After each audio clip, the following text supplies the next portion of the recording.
बिस्मिल्लाहिर्रहमानिर्रहीम। अस्सलाम वालेकुम नाज़रीन, आप यूट्यूब चैनल देख रहे हैं। मैं इमरान खान हूँ। इससे पहले कि वीलॉग को बाकायदा शुरू करें, बहुत सारी खबरें मेरे पास मौजूद हैं, लेकिन सबसे पहले अभी एक ऑडियो मैंने सुनी है और हमाद अज़हर साहब के ट्विटर अकाउंट से वो ऑडियो शेयर हुई है और ये मैं चाहता हूँ ऑडियो आप भी सुने कि एक्चुअली इसके अंदर एक साहब कह क्या रहे हैं।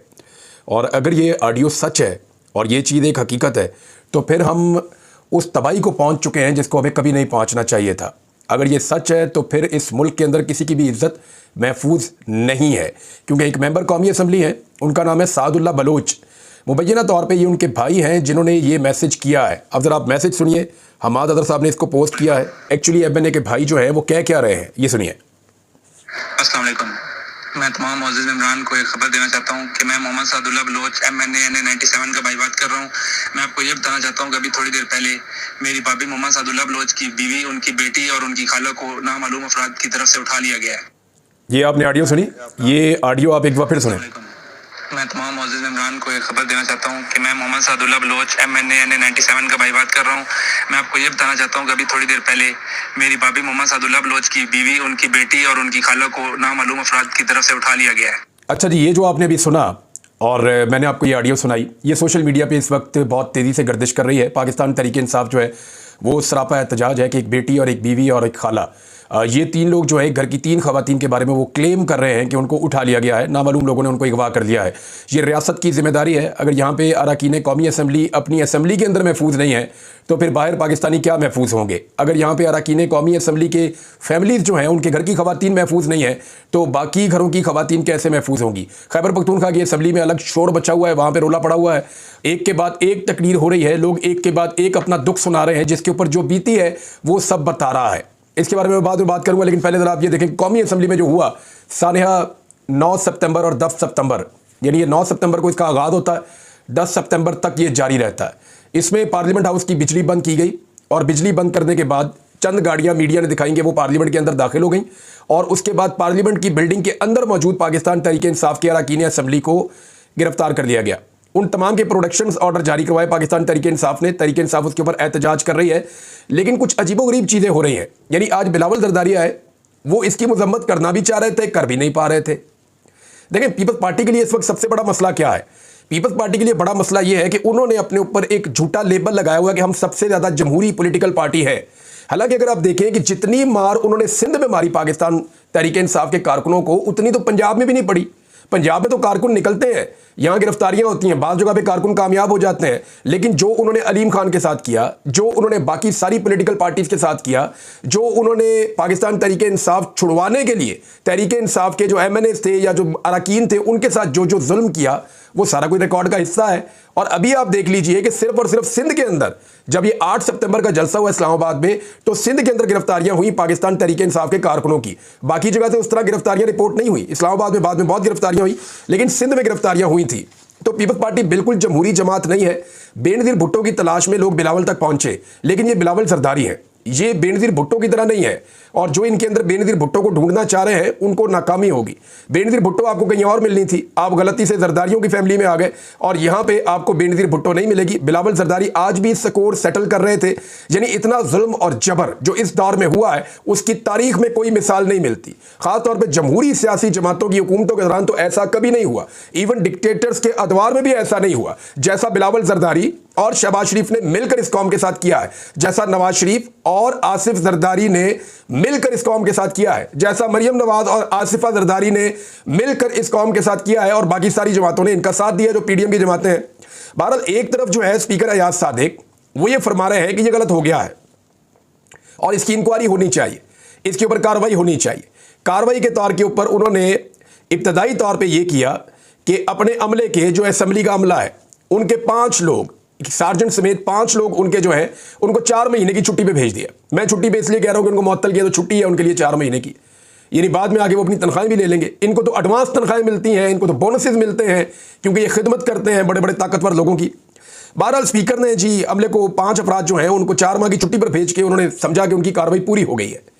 दूसरी जानिब आप गौर करें कि ये लाइटें क्यों बंद की गई पार्लियामेंट की। इसके बारे में मुझे कुछ लोगों ने बताया कि लाइटें बंद करने का मकसद ये था कि जो लोग अंदर दाखिल हुए वो पहचाने ना जा सके। उनके हाथों में टॉर्चेस थी, उनके चेहरों पे मास्क थे, उन्होंने बड़े आराम से जाके लोगों को पकड़ा और पकड़ के ले जाके बंद कर दिया। अब जो पाकिस्तान तहरीक इंसाफ के एमएनए अदालतों में पेश हो रहे हैं उनमें एक एमएनए ने बड़ा खुलकर इल्ज़ाम लगाया कि उन्हें आईएसआई के लोगों ने ये हल्ला बोल के गिरफ्तार किया है, आईएसआई के लोगों ने ही उनको हिरासत में लिया है और वो ये कह रहे हैं कि उन्हीं के साथ ये सारा हमारा मामला हुआ है। ये उनका क्लेम है, उनका ये दावा है। ये मेंबर कौमी असम्बली है पाकिस्तान तहरीक इंसाफ के, जिन्होंने अदालत पेशी के मौके पर ये दावा किया और उन्होंने कहा जी कि वो नमाज पढ़ रहे थे उस वक्त, उनके बारे में ये भी बताया गया कि वो नमाज पढ़ रहे थे उस वक्त, तहज्जुद अता कर रहे थे जिस वक्त उनके ऊपर ये अटैक किया गया, उन्हें गिरफ्तार किया गया। तो ये लड़ाई का एक नेक्स्ट ही लेवल है जो इस वक्त चल रहा है। अच्छा, एक तरफ अयाज सादिक कह रहे हैं जी चार्टर ऑफ पार्लियामेंट जो है वो कर लिया जाए। मैं आपको इसका रीज़न बताता हूँ। रीज़न इसका ये है कि तमाम एमएनए डर गए हैं, जिनका ताल्लुक पीपल्स पार्टी से है, जिनका ताल्लुक पीएमएल-एन से है, जिनका ताल्लुक एमक्यूएम और बाकी जमातों से है, वो सारे डर गए। उन्होंने कहा जी ये तो एक वाहिद लिमिट थी हमारी, एक वाहिद जगह थी जहाँ पे हम अपने आप को महफूज तसव्वुर करते थे कि ये हमारी पार्लियामेंट है, ये सुप्रीम है, इसके अंदर कोई नहीं घुसेगा। तो इसके अंदर लोग घुस गए और घुसने के बाद जो है उन्होंने मनमानी भी कर ली, तो सारे डरे हुए हैं। नवाज शरीफ को और जरदारी साहब को मेरी इत्तला के मुताबिक पीएमएल-एन और पीपल्स पार्टी के सीनियर लोगों ने यह कहा कि ये इतनी बड़ी ज्यादती हो गई है कि इसका आइंदा के लिए रास्ता रोकना पड़ेगा। इन्होंने सर जोड़े और फैसला ये किया कि क्यों ना हम एक चार्टर ऑफ पार्लियामेंट दोबारा कर लें। ये जो आइडिया है ये अयाज सादिक साहब ने दिया। उन्होंने कहा जी सारे इकट्ठे बैठते हैं और बैठकर चार्टर ऑफ पार्लियामेंट कर लेते हैं कि पार्लियामेंट के अंदर देखें ये बेवकूफ़ बनाने की कोशिश कर रहे हैं। पार्लियामेंट के अंदर कोई दाखिल नहीं होगा, इसका कानून पहले बना हुआ है, सिर्फ उसके ऊपर इंप्लीमेंट होना था। अब ये क्यों कर रहे हैं कि एक नया चार्टर आ गया तो पिछली बातें भूल जाएं, आइंदा से ऐसा नहीं होगा ताकि हमारे खिलाफ कोई ऐसी कार्रवाई ना हो। ये सारे खौफजदा हैं, ठीक है, बैठ जाएं दोबारा बात कर लें। लेकिन इस वाक़े के अंदर अब ये एतजाज हसन साहब ने मुतालबा किया। उन्होंने कहा ये पार्लियामेंट की तारीख का सबसे घिनौना और बदतरीन दिन था, सयाह दिन था। तो ये जो लोग भी इसके लिए जिम्मेदारान हैं उनके खिलाफ भरपूर कार्रवाई होनी चाहिए। जितने भी लोग पाकिस्तान में डेमोक्रेसी को पसंद करते हैं या जितनी भी जमहूरी आवाज़ें हैं वो सारी उठ रही हैं कि ये बहुत बड़ा सानिया है जो हुआ है 9 सितंबर की रात और 10 सितंबर की सुबह। ये जो कुछ भी होता रहा सारी रात 9 और 10 सितंबर की रात में, ये जो कुछ होता रहा ये इंतहाई गैर कानूनी है, गैर आईनी है और ये हतक है आवाम की। 25 करोड़ लोगों का वो हाउस है, लोग वोट डालकर वहां पे अपने अरकान को भेजते हैं और ये सबसे महफूज जगह तस्वुर की जाती है जिसमें कोई लॉ इन्फोर्समेंट किसी सूरत भी घुस नहीं सकती। लेकिन वहां पे ये कार्रवाई हुई है। अब इसके बारे में जो है लगातार स्टेटमेंट्स आ रहे हैं, लेकिन मुझे हैरानी हुई कि दो लोग हैं जो इसको सिर्फ जस्टिफाई कर रहे हैं। दोनों की सीटें 47 वाली हैं। एक ख्वाजा आसिफ, वो कह रही है ठीक हो गया, यानी ख्वाजा आसिफ साहब इसको जस्टिफाई कर रहे हैं अलग अलग एंगल से, और जो इंफॉर्मेशन मिनिस्टर है उसका ये कहना कि ऐसा कुछ हुआ ही नहीं, यानी वो एक अलग ही दुनिया में रहता है। वो ये कहता है ऐसा कुछ हुआ ही नहीं। पाकिस्तान टेलीविजन को कार्टून नेटवर्क बना दिया, अजीब अजीब किस्म के लोग उसके अंदर भर्ती करना शुरू कर दिए। और ये वो सारे लोग हैं जो मरियम नवाज की सोशल मीडिया टीम के ऊपर काम करते हैं और ये लोग लगातार लोगों को गालियां देते हैं। इनका गालियां देने के अलावा कोई और काम नहीं है। आपको इनकी सैकड़ों वीडियो मिल जाएगी जहां पे ये लोगों को गालियां दे रहे हैं, माओ बहनों को गालियां दे रहे हैं, लोगों की हद तक कर रहे हैं, सुबाइयत को हवा दे रहे हैं। ये नवाज शरीफ की और मरियम नवाज की सियासत के लिए मुल्क में आग भी लगा सकते हैं। तो उन लोगों का एक जत्था इकट्ठा करके उनको तोड़ दिया पाकिस्तान टेलीविजन कि जनाब इनको वहां पहुंचाएं। अब मामला यह है कि इस वक्त की सूरत हाल में ये सवाए इंफॉर्मेशन मिनिस्टर के बाकी सारे मानते हैं कि अंदर गिरफ्तारियां हुई हैं। यानी गौर खान है और वो ये कह रहे हैं कि मैं ऐनी शाहिद हूं और मेरे सामने अंदर घुस के बंदे गिरफ्तार किए हैं, मैं मौजूद था। जबकि अता तारड़ कह रहे हैं नहीं जी नहीं, वो तो अंदर आई नहीं, गिरफ्तारियां तो बाहर हुई हैं। यानी इस लेवल का झूठ, इस लेवल का फ्रॉड, क्या किसी ने कोई इंक्वायरी की है? क्या कोई इंक्वायरी हुई है? मेरे ख्याल में इसकी भरपूर इंक्वायरी होनी चाहिए। उमर अयूब साहब ने इसके ऊपर एक मुतालबा किया है, उनका मुतालबा मैं आपके सामने रख देता हूं। और उमर अयूब साहब कह रहे हैं कि पार्लियामेंट से लोगों को उठाने पर एजेंसियों के डीजीज के खिलाफ कार्रवाई होनी चाहिए। उन्होंने कहा कि एजेंसियों के डीजीज के खिलाफ कार्रवाई होनी चाहिए। और ये जब राहदारी जमानत के लिए गए थे अदालत में, वहां पे उन्होंने ये बात की और उन्होंने कहा पार्लियामेंट से किसने लोगों को उठाया? ये कोई खलाई मखलूक थी, दलेराना अंदाज में लोगों को जबरी तौर पर गुमशुदा किया। जमहूरियत में ये चीज़ नहीं चल सकती, बस हो गई है। अब एजेंसीज के डीजीज के खिलाफ कार्रवाई होनी चाहिए। ये जनाब उमर अयूब साहब का स्टेटमेंट है। और इसके अलावा जो है वो बैरिस्टर साहब अली अमीन गंडापुर साहब के तर्जुमान है, उनकी कैबिनेट का हिस्सा है। उन्होंने कहा जाली वुज़रा 9 मई ड्रामे पर आंसू बहाना बंद करें और 10 सितंबर का मातम करें। पार्लियामान की बेतौकीरी पर जाली वुज़रा की डिटाई हैरान कुन और परेशान कुन है। बुग़्ज़े इमरान और पीटीआई में जाली हुकूमत और वुज़रा पार्लियामेंट की बेतौकीरी पर भी खुश हैं। जाली हुकूमत के जाली और दरबारी वुज़रा से यही तवक्को की जा सकती है।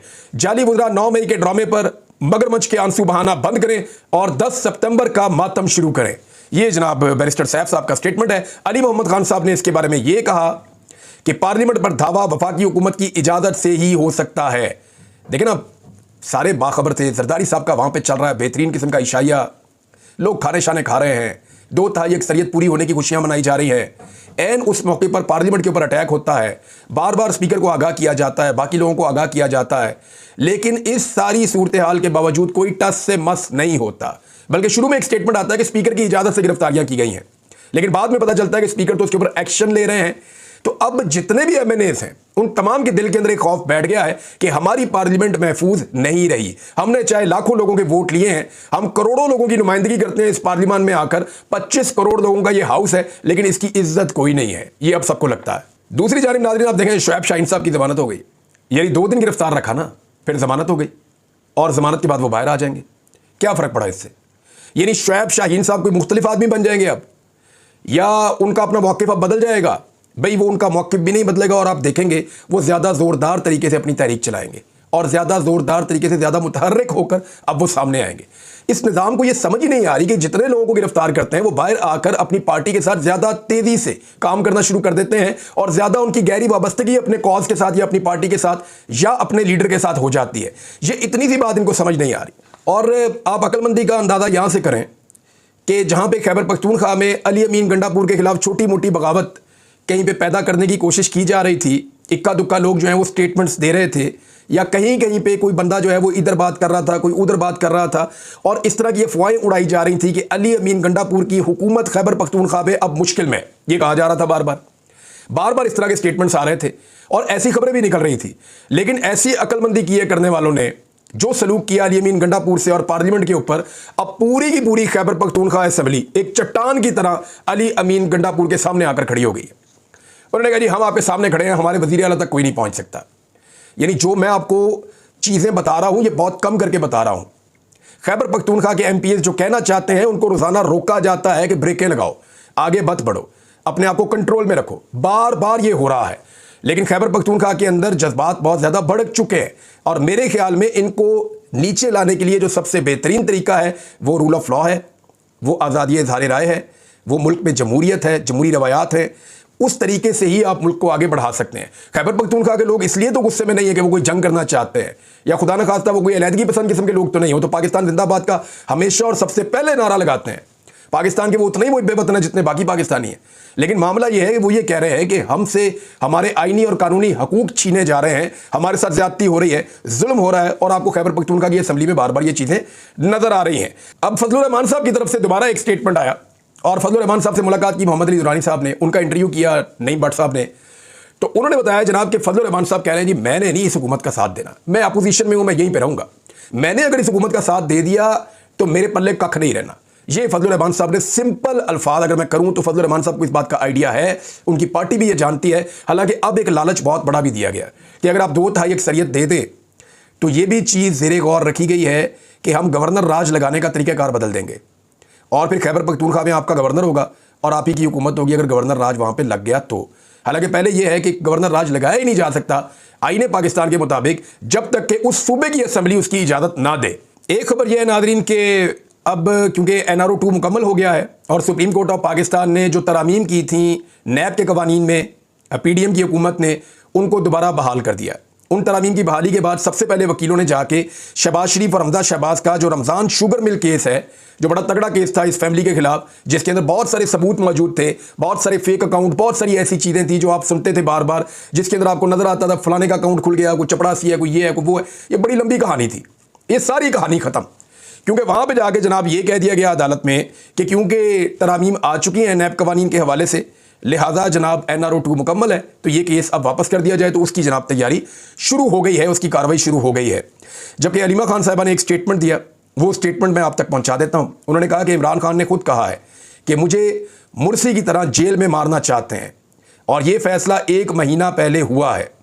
अलीमा खान का ये पैगाम पूरे पाकिस्तान में फैला दें ताकि अवाम को एहसास हो अभी भी वक्त है, जाग जाएं।